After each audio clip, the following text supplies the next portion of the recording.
होने में जब हमने साक्षात रूप से भगवान आचार्य श्री विद्यासागर जी को अपने जीवन में देखा है। उनकी प्रेरणा के लिए हम लोग मध्य प्रदेश वाले वैसे भी गौरवान्वित हैं। और आज तो जब मैं कल बात चल रही थी हमारी नवीन जयंती सर पंकज जी से, तो मैंने उनसे बताया कि आज कैबिनेट का दिन है तो माननीय मुख्यमंत्री जी की व्यवस्था तो रहेगी, लेकिन मुझे ध्यान था कि हम सबके भ्राता और मध्य प्रदेश सरकार के वरिष्ठ मंत्री श्री चेतन कश्यप जी, जब आचार्य श्री की समाधि हुई थी तो सरकार ने किसी को चुना था राजनांदगांव जाके उनकी समाधि में, तो चेतन कश्यप जी को चुना था डोंगरगढ़ जाके उनकी समाधि में। और कुल मिला के हमारे मध्य प्रदेश की तरफ से जिन्होंने प्रतिनिधित्व किया था और सौभाग्य प्राप्त किया था उनकी समाधि उत्सव पे जाके, वहां पर वो चेतन कश्यप जी आज भोपाल में थे।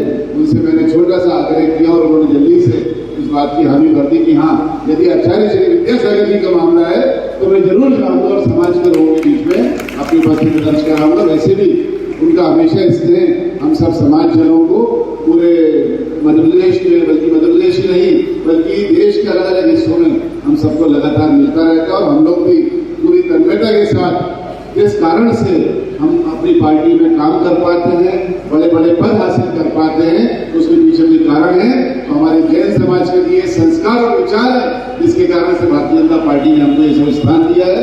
इसलिए मैं आप सबका बहुत बहुत शुक्रिया अदा करता हूँ। और साथ में जिस तरह से जैन समाज के साथ हमेशा प्रेरणा के रूप में हम लोग हमेशा आप सबसे मिलती रही और साथ में खड़े रहे, और कोई भी प्रकल्प हो, कोई भी काम हो, हमेशा सदैव आप सबके बीच में रहने का जो आनंद है वो हमेशा हम सबका बना रहता है। आप सबका यूं ही आशीर्वाद मेरे ऊपर भी सदा बना रहे। और आज थोड़ा सा क्योंकि कुछ बैठकें पहले से आयोजित थी तो उसके लिए जल्दी जाना है, और चेतन जी भी हमारे छोटे से आग्रह पे यहाँ पर पधारे हैं। मैं सीधे उनसे ही आग्रह करता हूँ कि अपनी बात करके आप सबको संबोधित करें। पुलिस निमित्त यहाँ इकट्ठा हुए हैं और पूज्य बात आचार्य श्री जी के मार्गदर्शन में आज हम भारत की उस परम विभूति जिसने महावीर के और जिनेंद्रियों के दर्शन को जमीन पर उतारने के लिए अपना पूरा जीवन, बेंगलुरु से लेकर हिंदुस्तान का शायद कोई क्षेत्र, कोई गांव भी नहीं बचा होगा जहां तक आचार्य विद्यासागर जी का संदेश नहीं गया होगा। और मैं वो सौभाग्यशाली हूं कि लाल परेड में जब आचार्य जी की नेतृत्व में 2002 में हुआ था, तब मैं नगर निगम में नेता प्रतिपक्ष था और उस समय मुझे नियमित दर्शन का भी अवसर मिला और उनकी कृपा का भी अवसर मिला। और एक दो मौके ऐसे भी मिले जब आचार्य जी राजा भोज की नगरी में आए तो एक पदयात्रा भी पंकज जी शायद अपन ने सूखी सिमनिया से आचार्य जी के साथ की थी। और मैं सच बताऊं तो क्योंकि नंगे पैर पदयात्रा आचार्य जी कर रहे थे तो हम लोगों को लग रहा था कि जूते चप्पल पहन के अपन करेंगे तो थोड़ा अजीब हो जाएगा और मतलब एक तरह से गलत हो जाएगा। तो मैंने जूते उतार दिए तो मोजों में मैं चल रहा था। मैं तो मोजे में भी कांटे चुभ रहे थे मुझे। धन्य है वो परमात्मा की अद्भुत शक्ति आचार्य विद्यासागर जी, ना बैठ रहे थे ना रुक रहे थे, निरंतर चल रहे थे और सबको एक ही संदेश दे रहे थे कि अगर जियो और जीनो देने का महामंत्र जनता में बुझाना है तो केसरिया परचम का त्याग हर दिल में उतारने का काम करना है ये आचार्य जी का। और ये भी सत्य है कि आज वो समाधिष्ट का दूसरा वर्ष है और इसलिए वो तो भगवान है, क्योंकि उनको भगवान कहने में कोई अतिशयोक्ति नहीं है। परमात्मा की अद्भुत कृपा जिस पर है वो आचार्य विद्यासागर जी हैं। और आज अगर हिंदुस्तान में, मुझे ज्यादा आचार्य जी ज्ञान तो नहीं है, लेकिन अगर मुनि संघ को जन जन तक पहुंचाने में और मुनि संघ की भी संख्या बढ़ाने में आचार्य विद्यासागर जी का बहुत बड़ा योगदान है। और आज जितने भी जैनालय खड़े हैं और शायद एक नर्मदा के तट पर भी एक मंदिर नेमावर में, और उसका कमल पुष्प वो भी आया था तब मैं टीटी नगर से पार्षद था। ये टीटी नगर जैन मंदिर है, वहां पर आया था टोंगिया जी, रविंद्र अगर वहां पर, और उसका भी पूजन करने का अवसर मुझे प्राप्त हुआ था।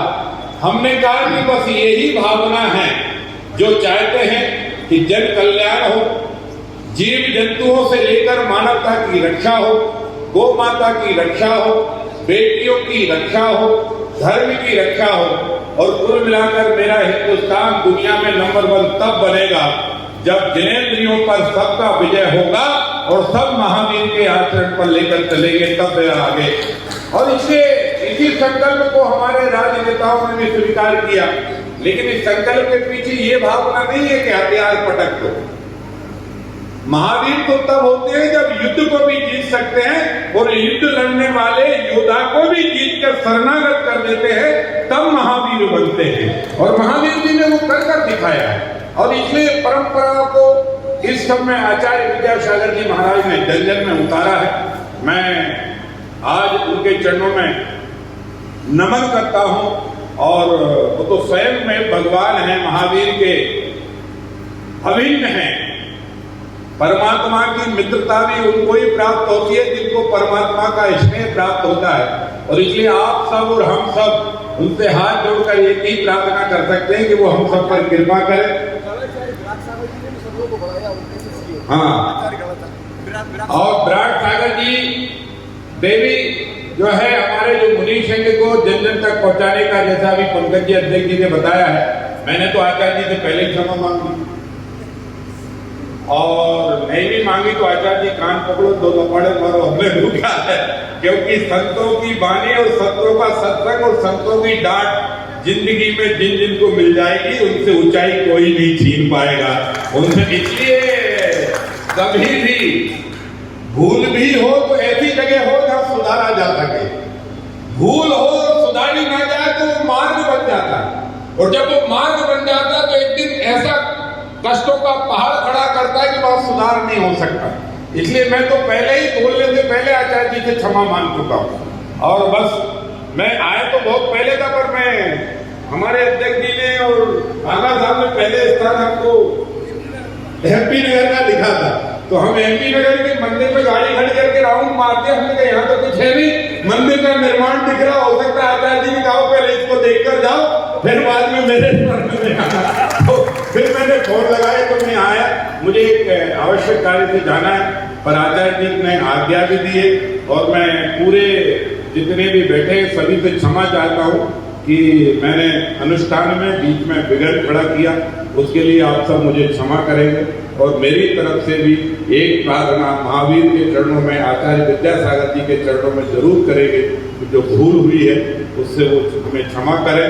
और इसी तरह परमात्मा हम सबको आशीर्वाद दे कि भारत का एक केसरिया ध्वज दुनिया में फहराता रहे। जो जीव हत्या करते हैं एक दिन उनको भी हम राह बदलने पर विवश करें, और अपना जो है ये जो परचम है ये वहां तक पहुंचे, तो ही मानव जाति का कल्याण होगा, जनजाति का कल्याण होगा, सबका कल्याण होगा। आप सबको प्रणाम, नमस्कार, जय जिनेंद्र, जय महावीर। यहाँ विराजित आचार्य विनोद किशोर सागर जी महाराज साहब के चरणों में सत्संग वंदन। वो आज का दिन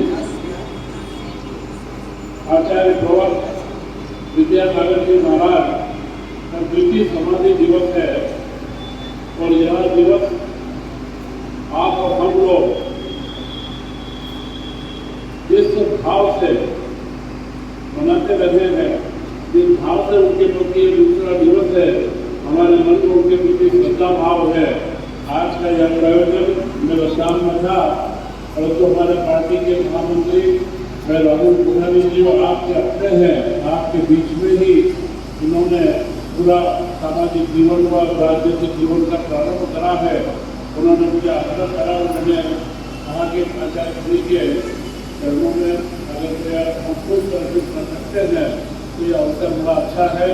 और यह निश्चित है कि यहाँ पर जो पंकज जैन जी कुमारी वाले, उनका पूरा ये समाज का भी अध्यक्ष बने हैं, उनके सभी साथी भी हैं। सारे साथियों के नाम लेने में समझ जाएगा। मैं उनसे यही कहूँगा कि इस तरीके से प्रयोजन करना, इस तरीके से जैसे महापुरुषों के स्मृति को जीवंत रखना, ये हमारे लिए बड़ा महत्व का कार्य है। और हमारे मुख्यमंत्री डॉक्टर मोहन यादव जी तो निरंतर समाज संस्कृति और इतिहास, उन्होंने तो अपना नारा ही दिया है कि विरासत से विकास को, कि हमारी विरासत को हम संभाल के रखें, हमारे विरासत के बारे में हम जो चिंतित भी रखें और उसके प्रति हम समर्पित भी रहें।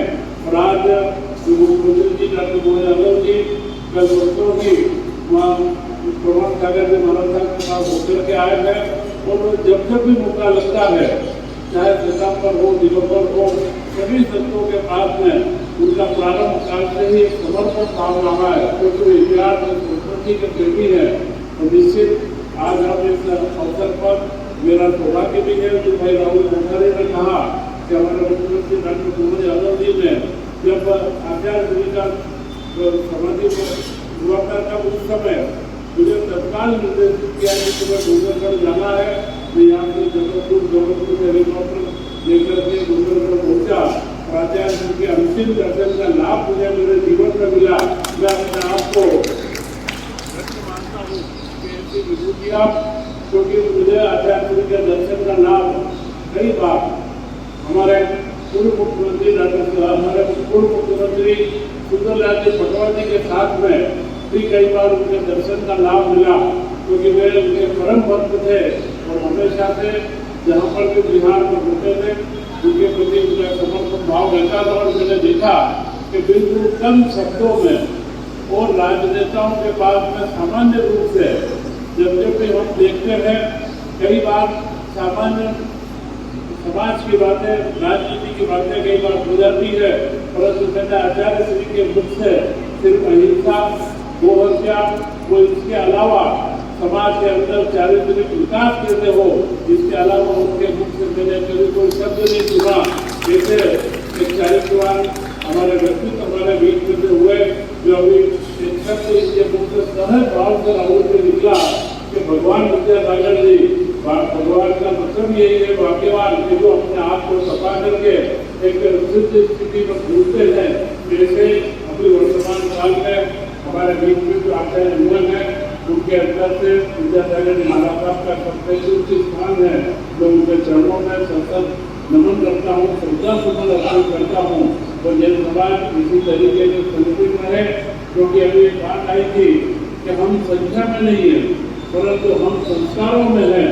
और हमारे जितने साधु संत बिरादरी हुए हैं, इनकी घोर तपस्या पूरे हमारे 14 से 15,000 साधु साधु देश भर के अंदर विचरण कर रहे हैं और देश समाज को संस्कृत और संस्कारित रखते हैं। तो उसी का प्रभाव है कि हम लोग समाज के अंदर कहीं न कहीं अपनी भूमिका को बना के रखते हैं, राजनीति में अपनी भूमिका बनाते हैं। तो आप लोगों का आशीर्वाद, संतों का आशीर्वाद देश समाज का बना रहे और हमारा समाज निरंतर संस्कारों के विकास में आगे बढ़े। इन्हीं से भावनाओं के साथ जय जय